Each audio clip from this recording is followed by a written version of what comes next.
Ladies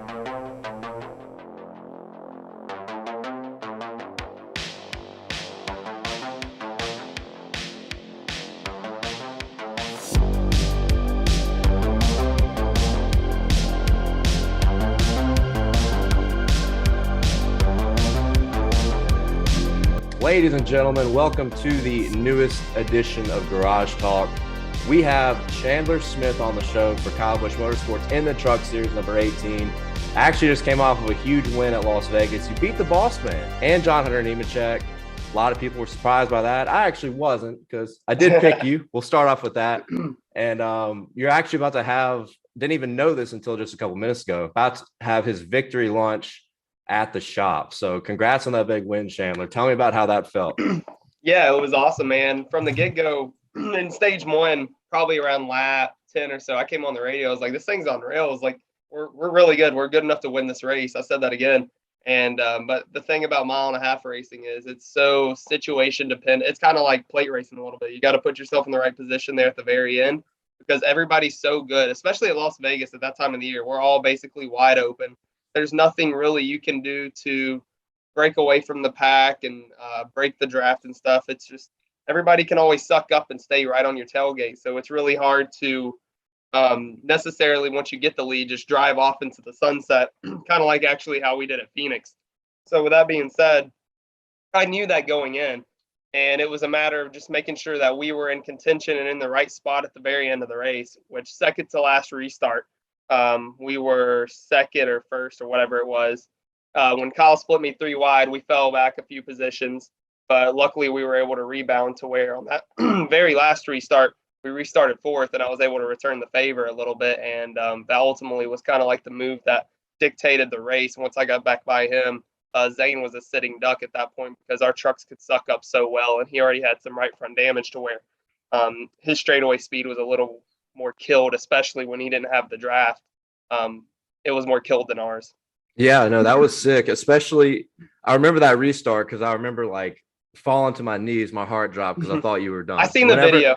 Yeah, whenever he splits you up high, I was like, he's out.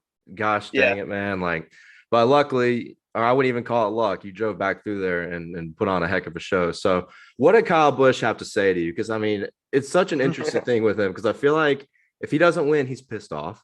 But it's good to see one of his trucks win, right? So what did he have to say to you after the matter? He was definitely really happy about, the 18 team won. I'm sure if Zane won and I didn't win and we came in second, he would have been a little more upset, but he wasn't really necessarily upset. That's Kyle. If you're a race car driver, you would have the same approach as Kyle does in this situation. If you don't win, obviously you're there to win races as well. But if you're a team owner and one of your trucks just won, that's a really cool moment. Not only that, that's the biggest thing about it was one of the KBM trucks still won. That's what meant the most to him still. So he was happy about it. We joked around. I was like, hey, thanks for letting me complete one of my bucket list things, and that's to beat you in one of your trucks. So that was really cool. No, that's awesome. All right, so looking ahead to Atlanta, we talked about earlier, it's kind of similar to plate racing, I guess, with the trucks on these mile and a halves. You're going to have a slightly different aero package going to Atlanta. They're kind of trying to bunch everybody up a little bit more. So style of racing, what are you expecting out of Atlanta coming up this weekend? It'll definitely be Daytona. I'm thinking lap trucks are going to be a problem for sure, but it's going to be pack racing just like Daytona, Talladega. It's going to be a lot more narrow. It's going to be, I don't know if you noticed or anything, but Daytona, every single truck out there was ill handling from the drop of the flag. We were all trying to wreck every single lap. On TV, it didn't look as bad, but from my perspective and where I was sitting, I was on eggshells the whole race. So with that being said, it's the same tire that we're going back with. Same engine package, everything. It's the exact same package that we run at Daytona and Talladega. So it's definitely going to be pack racing, and it's more narrow than Daytona, I believe, as well. So there's not going to be as much room for air to flow. Not only that, so when people are sitting on your door in the middle of the corner, it's going to make the trucks really light when they lose all that side force. So with that being said, I don't think it's going to be hopefully I'm wrong, but I think there's going to be quite a few wrecks, and I think it's going to come down to a very attrition race to whoever's there at the end. And that goes back to, honestly, you just riding around saying out all the wrecks. Whoever's there at the end is going to have a chance to win it. It's going to be interesting. I'm really not sure what to expect, even with Xfinity and Cup as well. But we get the gist of it. Like you said, it's going to be similar to Daytona and Talladega, but hopefully you bring that 18 back in victory lane. Speaking of victory lane, so I got to add this now because you said you saw my video from last week. First of all, I want to know your thoughts on the video. And second of all, the other time I picked you, which by the way, for Garage Fund that didn't know, I did pick Chandler Smith to win at Vegas plus 1,500, which means $100 bet wins you $1,500 essentially. So everybody was riding Kyle Busch. I was like, nah, I think Chandler Smith's going to pull this one out. But so talk about your reaction to my video, which is cool. You're kind of seeing it. It was awesome. You can actually ask my wife. I seen it when I left the track after we got through with all the media stuff. I was just going through Twitter and seeing some of the stuff, and your video was one of the first things that popped up, and I watched it, and I could not stop laughing for like 5 minutes straight. I watched it probably 10 times in a row, and I'm sitting there, we're driving, and my dad was talking, we were taking him to the airport. I was like, hey, babe, listen to this, and I just put it up to her ear, and she started dying out laughing too. It's awesome because it's so authentic, and just like you said, like my odds weren't that great. I mean, I didn't have the best track record for mile and a half, especially at Vegas, so my odds were pretty high up there, but if you look back to Vegas last year in the fall, we were really strong, but obviously we got taken out. And our program overall as the 18 teams gotten a lot better. So everywhere we've been going, we've been a lot better than we were in the past. So taking that into grain of salt, you picking that ultimately was pretty neat. I appreciate that. Hey, everybody listen to that because he just bragged on me for picking them. All right. We're going to have to soak that in a little more. But second thing I wanted to ask about is Bristol. You know, we talked about picked you to win Bristol, and we were next to your mom. And Garage Guy Chase, who couldn't be here in this interview, was kind of videoing it and kind of brought it back to light, a couple weeks ago, probably around the time that you had won. So tell me about that whole experience. Like you're 19 years old. You're still at that age where it's like, hey, mom, like you're embarrassing me. Or was it just like, that's really cool to see my parents see that kind of thing? Like, tell me about that. No, it was. So in the moment, it was kind of like I was trying to just take in the win, and all I could hear in the background realistically was my mom. And I was just trying to take in the moment because we were in a must-win situation and advanced to the next round of playoffs. I just won my first ever Truck Series race. All year leading up to that, I've had nothing but crappy luck. We came very close to winning in Knoxville, kind of got messed over there.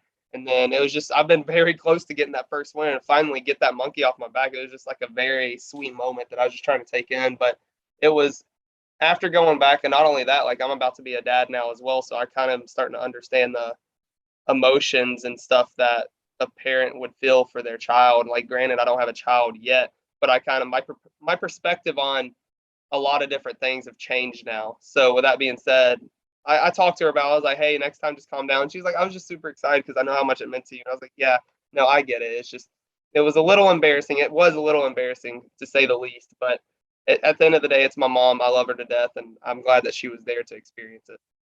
It was a really cool moment nonetheless. And to continue off what you just said, you talked about your wife and you're having a baby. Congratulations on that. Thank you. You're 19 years old.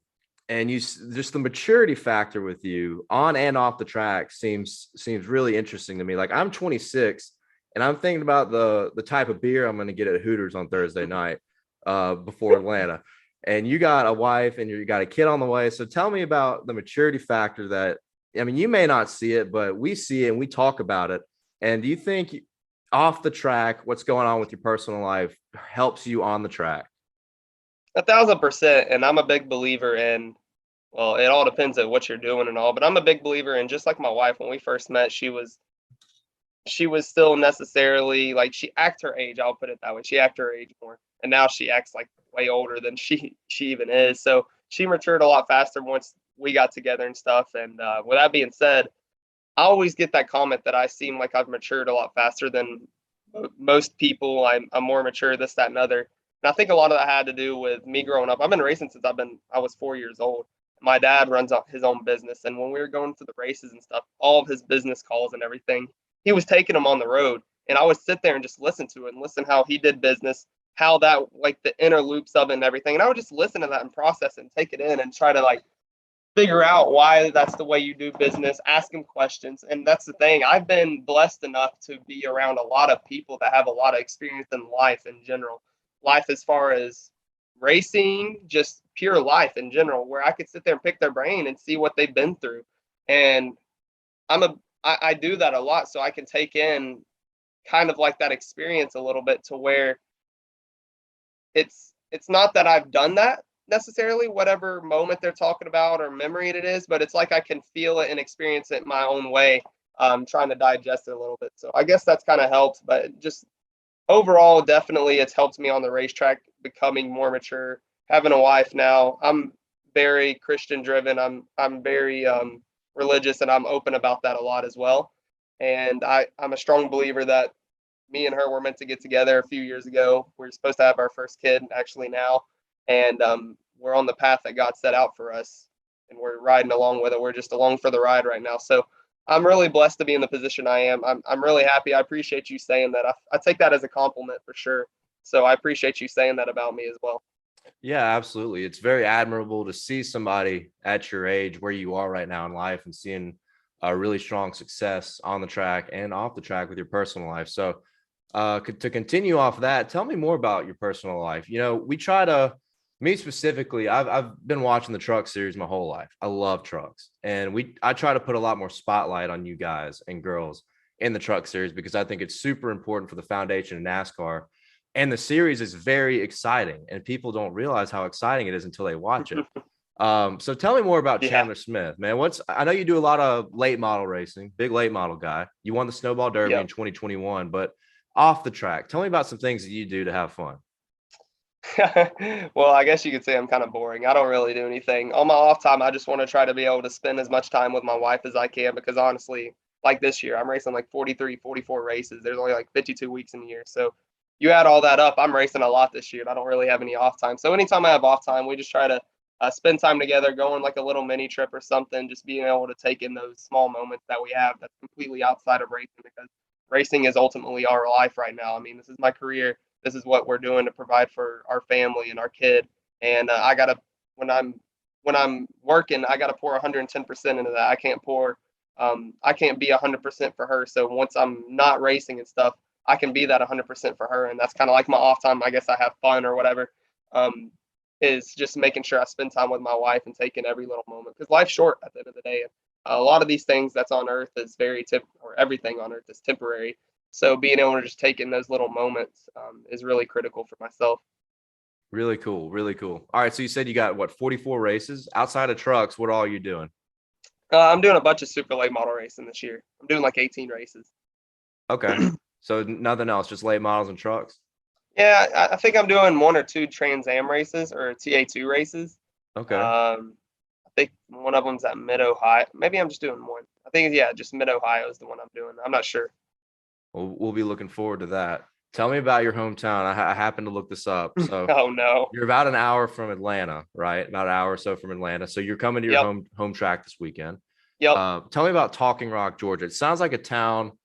I know it had a really small population. It sounds like a town where everybody hangs out at the Sonic parking lot and like gets in Yeah, their trucks I wish and we like had a loiters. Sonic.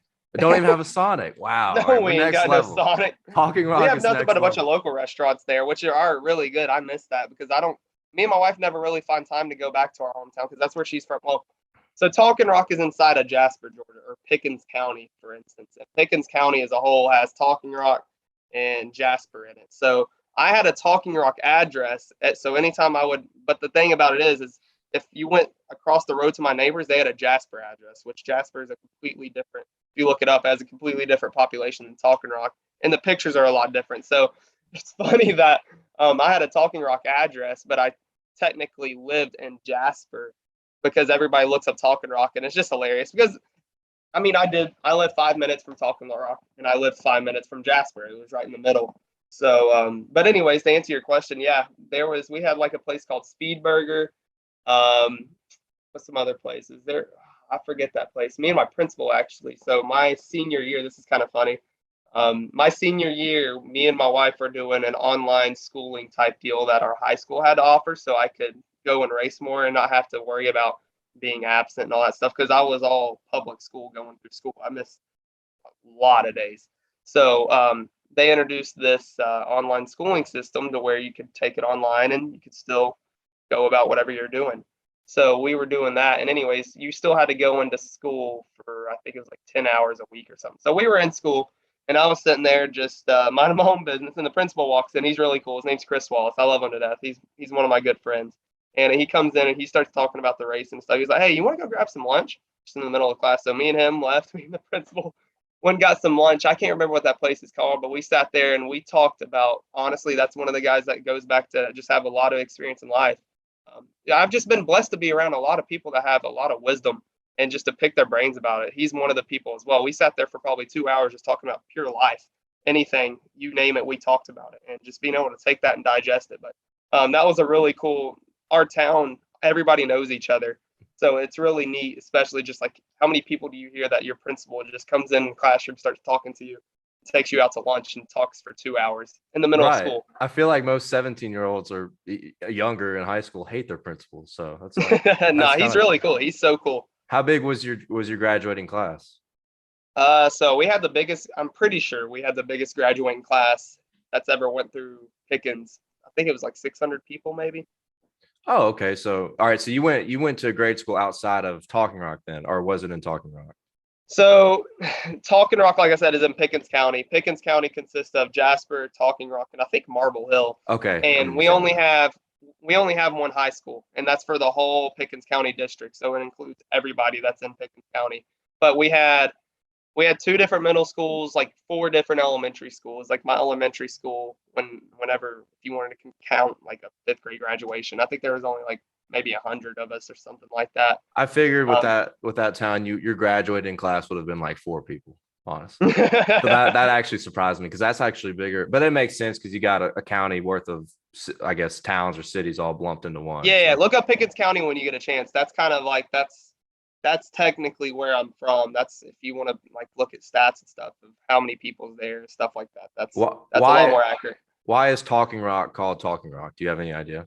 I don't really know, to be honest with you. So I asked once. So many people asked me that. So one day when I went back home, I actually asked that, and I felt like I got told something like there was some type of legend or something. I don't know. This is like some Scooby-Doo stuff right here. There was some type of legend to where the Indians back in the day that lived in that area, the rocks talked to them. I don't know. It was something like that. Somebody told me that, and I was like, "What?" You got to know your home. You got to know your hometown. Your hometown background. Come on, man. I didn't know. The only thing I know about my hometown is we have a lot. We're the marble capital of maybe the U.S. or at least Georgia, and we have the Marble Hill Festival. And that's about all. I mean, we have some pretty views, pretty hikes. Other than that, oh, we're home of the Jeep Fest too. We have Jeep Fest there. Okay, that's cool. That's where Jeep Fest is held. All right. Worth noted. All right, so I'm curious: is Kyle Busch is he going to be at the meeting here or at the lunch in a little while? I'm not trying to talk to him. I don't know. Honestly, he was at the Phoenix when lunch, so he may be here. I'm not sure. I want to know. I don't know. I think he may be out west actually still. Want to know who your favorite driver was growing up, and I wanted to make sure Kyle wasn't there because if you don't say Kyle, I don't want him to, I want him to get mad. No. Kyle was he wasn't. I didn't really know, like I wouldn't say notice him, but know him growing up until I got older. But Jimmy Johnson definitely. That's who inspired me to start racing. Honestly, I get it, man. That was You're a Jeff Gordon fan, aren't you? Yeah, I was Jeff Gordon and Dale Jr. growing up in the 2000s, which is kind of, I guess, contradicting in a way, but man, I just couldn't stand Jimmy just because of how good he was, man. Yeah, him and Chad were undefeatable. He ruined my childhood. I watched him win 5 championships in a row. I mean, that's like watching the Patriots win 5 Super Bowls in a row. Yeah, that was pretty. Lose all hope. Are you a Georgia Bulldogs fan? So I'm not really, as far as other sports, I don't watch it as much. I don't usually watch TV much anyways as it is. But if I had to pick, yes, I'm definitely a Bulldogs fan. When I was younger growing up, I watched football, but as I got older, like got more busy, I didn't watch TV. Just at all. a gearhead. Right now, I don't really. Just a gearhead, huh? That's what they call us. Yeah. All of my friends call me gearhead. So I figured that. All right, Chandler. I know you got a good, fun lunch coming up with the team to celebrate that awesome victory at Vegas here in a second. I got one final thing for you. So I know we had talked at the Snowball Derby. We got to meet you briefly, and we've had our moment at Bristol and now Vegas. Oh, before I say this, though, Guess where else I picked you to win at? Phoenix. No, I actually didn't. I had Sheldon. Oh. And Sheldon fell off on the long run. I had you at Knoxville. Oh, that was that burns. bummer. That burns. Tell me, dude, I watched the replay like 100 times. I was so pissed. You had to be ahead of Austin Hill at that caution. Did you not think you were ahead of him? So we went back and looked at it. So my front bumper was ahead of him, but all the timing lines and stuff, where the transponders are, they're in the rear of the truck. So where the timing line is, he had just enough time for the rear of the truck. Like he got me by literally like a few inches. And that's what sucks, because I don't know if you remember that race that much, but we were on a completely different tire strategy. Like our tires were they were slick tires at the very end of the race. So restarts, I struggled. I couldn't fire off because we stayed out. The very last pit stop, everybody came in, took 4. We stayed out. So I was on those tires for, I think it was at least over 100 laps. They were about to be gone. Like I do remember that. I restarted 2 more. I would have been done. Dude, that killed me, especially with all those cautions just kept coming and coming and coming, and it hurt. It hurt a lot because I had picked you a few times because I was like, he's gonna break through eventually. He's gonna break through and win one of these. Yeah. And that one killed the soul. So, but we came back, and you came back specifically and got it done. So my last point here before I let you go, if you kept up with us at all and all the garage fam at home, we all know that Sheldon Creed was Truck God the first. We're gonna start a linear path of truck gods coming up, and regardless, I haven't talked to Sheldon, but Sheldon is in the Xfinity series now. So Chandler, I have a declaration for you. Would you like to be truck god the second for the garage fam at home? Let's do it. Truck god the second, Chandler Smith, new truck god. Chandler, look, and it doesn't matter about the championships. It doesn't matter about the number of wins, which Kyle Busch would be the truck god technically, but it matters how much money you win us when we bet on you. So Chandler Smith has been really good at that. Sheldon Creed was good at that. It's time to pass the torch. Chandler Smith, truck god number 2. We really appreciate you coming on, man. I hope you guys have a good lunch, and hopefully at Atlanta you get to win at your home track, man. Heck yeah, I appreciate it, man. Take it easy. It was fun doing this. Garage fan, make sure you check us out for more content all across YouTube, Twitter, Instagram, TikTok, for all the best NASCAR sports betting content on planet Earth and in the universe. Garage guys, Chandler, thanks again, dude. Good luck this weekend. Appreciate you, buddy. Thank you. It's the Garage Guys. It's the Garage Guys. It's the Garage Guys. It's the Garage Guys. It's the Garage Guys. It's the Garage Guys. It's the Garage Guys. It's the Garage Guys.